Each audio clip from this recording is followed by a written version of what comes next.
السلام علیکم دوستو۔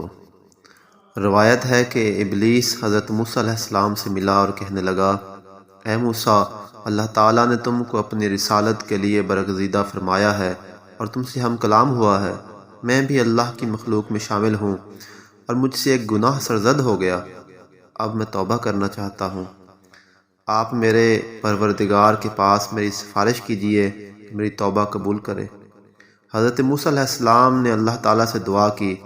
حکم ہوا کہ اے موسیٰ، ہم تمہاری حاجت بر لائے۔ پھر حضرت موسیٰ علیہ السلام شیطان سے ملے اور کہا، مجھے ارشاد ہوا ہے کہ تو حضرت آدم علیہ السلام کی قبر کو سجدہ کرے تو تیری توبہ قبول ہو۔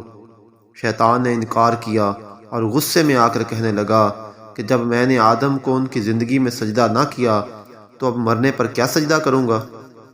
پھر شیطان نے کہا، اے موسیٰ، تم نے جو اپنے پروردگار کے پاس میری سفارش کی ہے، اس لیے تمہارا مجھ پر ایک حق ہے۔ تم مجھ کو 3 حالتوں میں یاد کیا کرو، ایسا نہ ہو کہ تم کو ان 3 وقتوں میں ہلاک کر دوں۔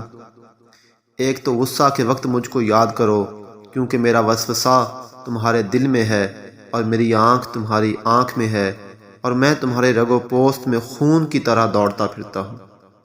دوسرے، جہاد و غزا کی حالت میں میرا خیال کیا کرو، کیونکہ میں فرزند آدم کے پاس اس وقت جاتا ہوں جب وہ کفار سے مقابلہ کرتا ہے اور اس کے بال بچے بیوی اور گھر والے یاد دلاتا ہوں، یہاں تک کہ جہاد سے بھاگ کھڑا ہوتا ہے۔